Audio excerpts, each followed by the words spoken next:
Bonsoir à tous et merci de nous rejoindre dans ce programme, un programme un peu spécial car ce soir nous recevons le vice-président de la Ligue de l'estuaire de handball. Il s'agit de M. Aurel Mabika. Avec lui, nous évoquerons plusieurs sujets concernant la Ligue de l'estuaire, mais aussi le handball de manière plus large sur le plan national. Et nous parlerons aussi de cette actualité qui est la Coupe d'Afrique des Nations, vu que les Panthères participent à cette 30e édition. Et il reste encore un dernier match sur lequel tout le monde s'accroche. Donc, à tout de suite.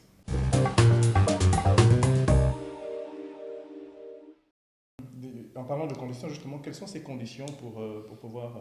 Bon, dans un premier temps, il faut rappeler que toutes les équipes, qu'elles soient football, handball, basketball, sont d'abord régies par la loi 3562 qui statue sur les associations. Donc il faut d'abord être reconnu par le ministère de l'Intérieur qui vous délivre un récépissé. Et après, vous avez l'agrément technique que le ministère des Sports vous délivre qui vous donne l'habilité de pratiquer la discipline à laquelle vous avez souscrit. Donc après cela, nous au niveau de la Ligue de handball de l'estuaire, après vous faites la demande d'affiliation et après l'affiliation, vous êtes membre de droit de la Ligue de handball de l'estuaire et vous pouvez prendre part aux compétitions que nous organisons. D'accord.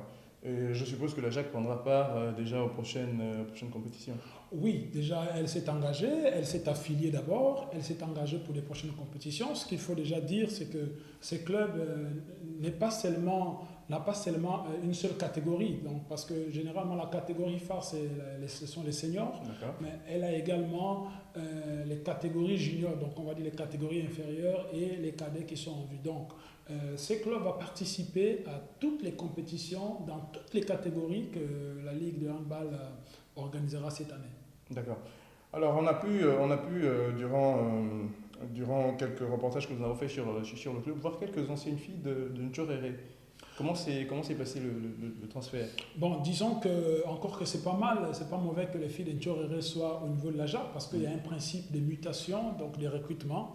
Déjà, il faut revenir à l'histoire de ces clubs, c'est que c'est un club qui est dissident de l'équipe de Ntchoréré. Donc il y a évidemment quelques joueuses qui sont parties parce qu'ayant suivi certainement les commodités et surtout l'espace dans le temps de jeu qui leur sera offert. Donc voilà, elles sont parties là-bas. Mais je dirais qu'elles sont parties d'une manière légale parce que les textes nous demandent, si un joueur veut quitter un club, de faire la demande, de démissionner dans son ancien club et de se faire enrôler par un autre club. D'accord. Donc, on va dire aujourd'hui que toutes ces filles-là qui sont du côté de la JAC gardent tout de même de bons rapports avec les dirigeants de Ntchoréré, leurs anciennes coéquipières de Ntchoréré. Oui, dans la mesure où le club s'entraîne même dans l'enceinte du collège de Ntchoréré, donc on comprend quand même que s'il y avait péril à la demeure, cette équipe ne s'entraînerait pas là-bas. Donc, je crois, pour ma part, qu'elles ont de bonnes relations. Et puis, moi, je crois qu'il n'y a pas de... C'est nous les dirigeants sportifs, d'où la nécessité, l'importance d'aller se faire former comme le comité olympique l'a organisé. Je tiens à remercier M. Folquet pour ce travail qu'il a là-bas au niveau du comité olympique. Parce que le joueur n'est pas la propriété d'une équipe. Donc si le joueur demande à partir, il faut libérer le joueur. Donc moi je crois qu'après, il n'y a pas de rancune si je demande à partir en tant que joueur. Mais est-ce que les dirigeants de Ntchoréré ne voient pas aujourd'hui la JAC, bon pardon, je ne veux pas créer une polémique, mais est-ce qu'ils ne voient pas en la JAC un potentiel adversaire, puisque les deux partagent par exemple les mêmes installations en termes d'entraînement et tout ça? Est-ce que la cohabitation ne va pas créer une espèce de concurrence? Bon, mais moi je crois que s'il y a une bonne adversité, il n'y a pas de problème. Sauf s'il y a l'animosité, maintenant, là, ça pose problème. L'adversité dans le sport, c'est ce qu'on recherche, c'est ce qui crée, on va dire, l'engouement autour des terrains. Donc déjà, la JAC se positionne parmi les clubs, on va dire, les mieux structurés de la place, à part Phoenix, qui est déjà un club que nous connaissons, qui est très bien structuré. Et je peux le dire haut et fort ici, c'est qu'en dehors de Phoenix, au niveau de l'estuaire, vous n'avez pas un autre club qui est structuré comme la JAC. Donc après, si ça peut susciter quelques envies, mais il ne faut pas que cela devienne, comme je disais, de l'animosité, mais il faut que ça soit de l'adversité dans le bon sens du terme. Ouais. Déjà un club qui vient avec de grandes ambitions, parce que la dernière fois que nous avons pu rencontrer le capitaine de l'équipe et même certains dirigeants. Ils visent les 3 premières places pendant le championnat national et même lors de la Coupe du Gabon. Oui, après moi je dirais que moi à leur place je ferais la même chose parce que moi je ne vais pas créer une équipe pour venir sortir dernier des championnats.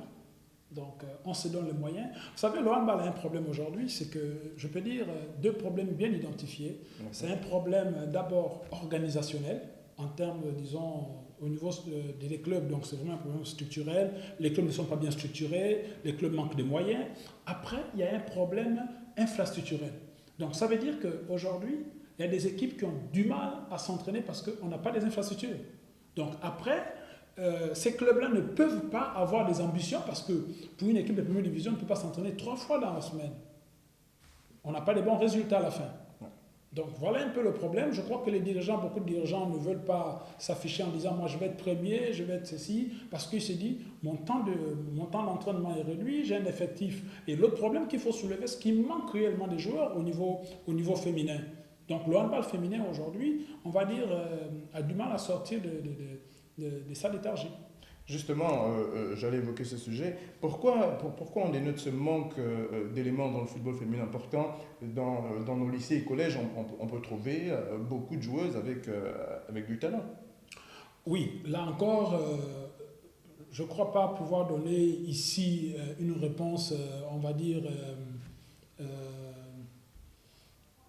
qui va peut-être vous satisfaire ou satisfaire tout le monde. Parce que le problème, le débat, il est profond. Parce que pour la plupart qui ont joué au handball comme moi, j'ai joué plus au niveau scolaire. Effectivement, nous jouions un championnat civil. Je crois que c'est vrai qu'il faut répartir.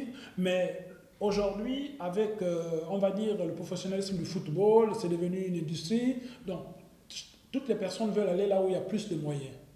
Or, le handball souffre aujourd'hui d'un manque de moyens. Les clubs ne peuvent même pas payer le taxi de certains joueurs. Donc voilà un peu pourquoi les gens préfèrent aller jouer soit au basket, soit aller jouer au football, parce que c'est des disciplines qui sont bien organisées ou qui ont beaucoup de moyens, surtout financiers. Maintenant, après, on a des jeunes qui travaillent, qui ont de la volonté, qui essaient de se battre. Mais après, il faut qu'on reparte aussi dans des établissements à aller chercher. L'autre problème, pour un peu vous éclairer sur la question, c'est que le handball, chez les Blancs, comme on peut dire vulgairement, on commence le handball à l'âge de 8 ans, d'accord, 7-8 ans, mais nous commençons à 14 ans. Or, à 14 ans, nous sommes déjà cadets, nous sommes déjà juniors. Et on retrouve ça même dans tous les sports, on voilà. va dire, on commence donc c'est vraiment un gros problème, quoi. Aller chercher quelqu'un qui n'a pas de niveau pour venir jouer en première division, après tu vas rester dernier du championnat, quoi. Oui, c'est peut-être là l'occasion de voir, même au niveau de la Ligue blessure et peut-être même au niveau de la fédération, essayer de créer cet engouement au niveau de la jeunesse, repartir à la base dans les lycées et collèges pour avoir déjà cette pépinière-là et la faire grandir et l'insérer dans différents clubs dans la capitale. Oui, déjà la fédération par le canal de Madame Nicolas Sellé organise tous les ans le tournoi des écoles. Ouais. Le tournoi des écoles de handball, c'est un tournoi qui regroupe essentiellement les enfants dont l'âge varie entre 8 et 13 ans. Donc vous comprenez que si ça regroupe quand même toutes les équipes, on va dire toutes les provinces, ça veut dire qu'on a des pépinières quand même dans des provinces. Donc nous, à notre niveau, au niveau de la Ligue de l'Estuaire, nous avons également ces tournois qui se jouent chaque année. Donc on essaie de travailler. Effectivement, je crois qu'il faut qu'on reparte à la base. La base, c'est pérenniser le tournoi des écoles, essayer de créer l'engouement au niveau, disons, chez les enfants pour qu'ils puissent s'intéresser au handball. D'accord. Alors on va évoquer l'une des dernières questions. On parle de l'organisation prochaine de la Coupe d'Afrique d'handball au Gabon. Est-ce déjà, on va dire, fait, tout est déjà calé ou encore ce n'est qu'en termes de spéculation? Bon, je ne suis pas très bien placé pour vous donner toutes les informations. Ce que je sais, c'est que le Gabon a demandé et obtenu l'organisation du championnat d'Afrique des clubs vainqueurs de coupe. Je crois qu'à ce niveau, la fédération travaille pour pouvoir être prêt le jour J, quoi. Mais ce qui est vrai, c'est que le tournoi, plutôt le championnat d'Afrique, aura lieu, je crois, si je ne me trompe pas, c'est du 14 au 25 mai 2015 à Libreville. Non, c'est toujours intéressant de savoir que le championnat d'Afrique se jouera à Libreville. Alors, on va peut-être terminer avec la Coupe du Gabon, qui on va dire, l'événement annuel du handball, qui se déroule généralement dans le sud du Gabon, donc précisément à Mouila. Là aussi, c'est dans 2 mois, on va dire. Oui, disons que moi j'appelle ça, on va dire, la grande messe du handball Oui, gabonais, parce que si vous jouez au handball et que vous ne participez pas à la Coupe du Gabon à Mouila, le challenge peut être quand même grand, savoir ce que vous n'avez pas joué au handball. Effectivement, c'est comme tous les ans, dans 2 mois environ, nous serons du côté de Mouila pour évidemment la fête du handball avec la Coupe du Gabon Interclub. D'accord. Une fête à ne pas se faire raconter, mais à vivre. Alors nous allons terminer quand même avec l'actualité. C'est vrai que là on parle de handball, mais quand même l'avis d'Aurel Mabika en tant que Gabonais sur la prestation de notre équipe nationale des Panthères lors de cette Coupe d'Afrique qui se déroule en ce moment en Guinée. Bon, je ne veux pas être comme certains défaitistes. Moi, je crois que notre équipe a toutes les armes pour s'imposer dimanche prochain. Je crois que l'équipe se comporte bien. Laissons les enfants jouer. Ils nous ont montré bon visage lors des éliminatoires. Premier match, on s'est imposé. Je crois qu'ils ont manqué certainement des fraîcheurs contre le Congo. Après, bon, c'est ça la compétition. Vous savez, les éliminatoires, même que ce soit au handball ou au football, la phase des éliminatoires n'est pas toujours pareille que la phase de la compétition elle-même. Ouais. Donc moi, je crois que tout ce que nous avons à faire, nous, en tant que le deuxième homme, c'est de soutenir notre équipe nationale, c'est de dire vive les Panthères, quoi. Voilà, et comme le dit le slogan, tous derrière les Panthères. Alors merci Monsieur Aurel Mabika, je rappelle que vous êtes vice-président de la Ligue de handball de l'Estuaire, chargé des compétitions et du développement. Et ce sera toujours un plaisir pour Gabonus de vous recevoir dans ces locaux pour parler de handball et pour vous accompagner bien sûr dans tout ce que vous faites pour le handball gabonais. Merci à vous d'être passé, le plateau reste ouvert. Merci, je voudrais vraiment remercier Gabon News pour tout ce qu'il fait pour le développement du handball gabonais et surtout au niveau de l'Estuaire, parce que quand on parle de développement, moi en tant que chargé de développement, je ne peux pas parler de développement sans les médias, parce que c'est vous qui vendez l'image du handball. Et je sais que Gabon News travaille beaucoup pour le handball gabonais et vraiment, au nom du président de la Ligue de handball de l'Estuaire, je voudrais vraiment vous dire merci pour ce que vous faites et je crois où j'ai pris que notre partenariat soit, on va dire, de longue durée. De longue durée. Il le sera, monsieur Mabika. Alors merci et merci à vous de nous avoir regardés. Vous le savez, l'information juste continue sur les www.gabonnews.com. À la semaine prochaine.